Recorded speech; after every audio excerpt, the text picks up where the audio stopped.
Whereas I talked about the NFC South being this division where there's no clear-cut top team, and perhaps any of them could win, but none of them are going to be really good.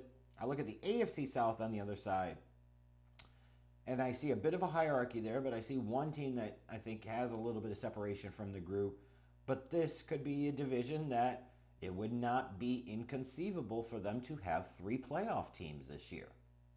Like, this is an improving division with some big name young quarterbacks at the helm, right? And if all four of those young quarterbacks prove they could be the guy, like, this could be a division that might be a bit of fun in the years ahead. So let's take a look at what I see for the AFC South in 2024. I'll start off with the Tennessee Titans. They've got a new head coach in Brian Callahan. In the offseason, they gave the big bag to Calvin Ridley. Like, he got paid. He bet on himself and win. Huh? Nudge, nudge, wink, wink. You like that pun? Nudge, nudge? No? All right, fuck you. But that wasn't all they did on offense in the offseason. In free agency, they signed Tony Pollard to replace Derrick Henry, who went to the Baltimore Ravens. They signed Lloyd Cushenberry, and they gave him a big bag to sit there and line up at center. Then they turned around and drafted J.C. Latham at pick 7. So building around Will Levis, one way you do that is you improve the offensive line in front of him. You drafted Peter Skoronski in the first round last year to play guard. Now you've got Latham on that left tackle, Cushenberry at center. They've definitely invested in that offensive line. On the defense, they made the trade for L'Jarius Sneed. It's really hard to knock them for that. The fact they only had to give up a third-round pick to get him, and obviously they gave him a bag too, right? But you're the Titans. You have to make that deal. They also signed Kenneth Murray and Chidobe Awuzie. You look at this team, like, I don't think they're an easy beat. You've got a pretty solid 1 through 3 wide receiver group with DeAndre Hopkins and Calvin Ridley and Tyler Boyd. And then if Treylon Burks ever does anything at all, they might be pretty good through 4 there, which means you could spread it out, and you're giving Will Levis a lot to work with. That left side of the offensive line should be a strength. They've got Jeffrey Simmons on defense. So they've got some pieces, but this feels like a team that's a year away from really mattering. And ultimately, it still all comes down to Will Levis, right? He's the unquestioned starter now. You've got him for a full year. And if he could show he's the guy, then it doesn't really matter whether you make the playoffs or not, because you know long term you're going to be in good shape. I think the Titans will be improved even if their record's not significantly better from last year. I think they'll finish like 7-10. But if Levis shows he's a guy, that means their upside is really pointing up. Then I look at the Indianapolis Colts. It really sucked for them last year when Anthony Richardson was showing some real flashes, but then he kept going out with concussions, and he's out for the season with, the shoulder injury. But they still almost made the playoffs with some Minshew magic at the helm. So this is a team that certainly feels like their needle's pointing up a little bit.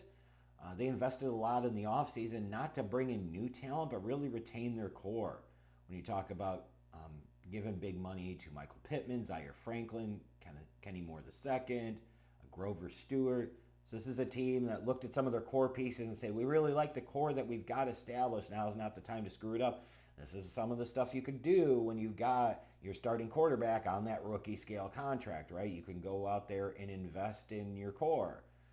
They drafted Laiatu Latu to give more pop off of the edge. And for them to be able to get him at 15, you got to swing the dice even with some of his injury concerns, because the upside there as a pass rusher is so great.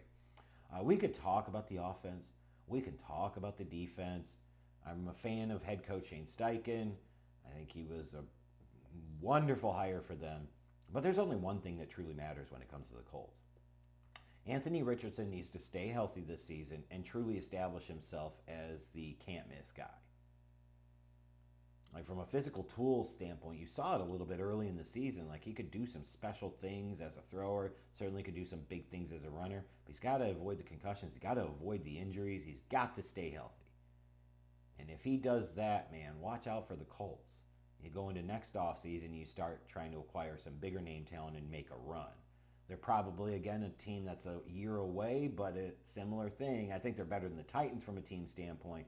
But if Richardson shows he's really the guy and he can stay on the field, then yeah, the Colts needle is really pointing upward at that point.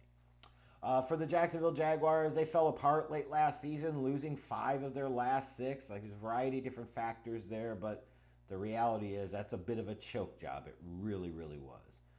So they got a bit aggressive in the offseason in free agency, which this organization is prone to do a little bit. They signed Eric Armstead, Gabe Davis to replace Calvin Ridley, Mitch Morse to replace Fortner in the middle of that offensive line, Darnell Savage and Ronald Darby to add some pieces to a secondary that needed some pieces there, frankly.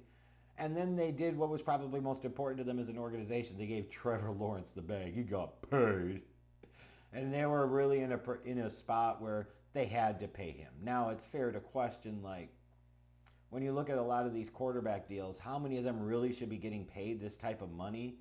It's like one of those next man up. If you're a starter, you're going to get this much. And we're losing kind of the hierarchy of how guys should be paid at that position, right? I'm just saying, it feels like you get to a place where more than half the league, the quarterbacks are making 50 plus million a year. Like, that's really stupid. Now, if you've got like a Mahomes, an Allen, a Burrow, somebody like that, and paying them 50 plus million a year, close to 60 million a year, you might be able to justify, right? Because they are that level of quarterback. But Christ almighty. You're starting to pay the second tier guys, the 8 through 12, 8 through 14 starting quarterbacks in the league, 50 million a year. We got some problems, real problems. For the Jags, their offensive skill group should still be pretty good, even with the loss of Calvin Ridley. You've got Evan Engram back. You've got Gabe Davis there. You've got other guys in the fold. So obviously that should not be a problem. You've got Etienne in the backfield. Then you look at the defense, and you've got Josh Hines-Allen and Trayvon Walker. They should be a problem for other teams. Like, you look at Hines-Allen, what do you have, 17 and a half sacks last year? Trayvon Walker hit double digits. He's starting to show that upside that he demonstrated at Georgia when he was drafted number 1. Like, those two guys could be a real problem. Real problem. Now, the question is, will the secondary still be a problem for Jacksonville? Because they sucked last year. And that pass defense as a whole sucked last year, even with guys like Hines-Allen and Trayvon Walker getting a lot of pressure off the edge. I think the answer is going to be the secondary will be a little better, but they're still going to have problems at times. Trevor Lawrence is still going to have his moments where he makes some really bad turnovers. So I think the Jaguars will be in the mix for the playoffs. They'll be in the mix in this division. But I think their ceiling right now is probably as a 10-win team. And I think the class of this division is going to be the Houston Texans. They were a pleasant surprise last year. DeMeco Ryan showed he was the right hire, who could build the right culture right away. C.J. Stroud had a historic rookie season, really elevated this team. Like, think about how we're talking about the Houston Texans right now. Look at where they were the previous few years. Holy shit, what a change. Will Anderson, I guess, showed that he was worth the price that they paid to draft him 3rd overall last year. And then they got aggressive in the offseason, right? They signed Danielle Hunter, gave him a couple of years with a lot of money. Danico Autry, Al-Shaair. They signed Tommy Townsend. They traded for Stephon Diggs. They signed Joe Mixon. They get, hopefully, Tank Dell healthy for an entire season. So they've got a lot of new pieces coming into the fold, which could mean like it takes a little time for that team to gel. But this is a team that's needle was already pointing up. Now, you looked at before last season, you say, man, they've improved a little bit, but they got a long ways to go. They didn't have as long a way to go as we thought, apparently. And now you've added some of these pieces. Danielle Hunter on the other side of Will Anderson, watch out, right? Stephon Diggs, Tank Dell, watch out. Improved your running game, adding Joe Mixon. If things go right for the Texans, they could very well be the Chiefs' biggest threat in the AFC and potentially in all of the NFL. Like, if C.J. Stroud's rookie season was no fluke, which it sure doesn't look like it was, like, this team's going to be a problem. They're going to be a problem. And that's why I've got them winning 12 games. And I do think, from a total team construction standpoint, they're a real challenge and problem for the Chiefs right now. I really think so.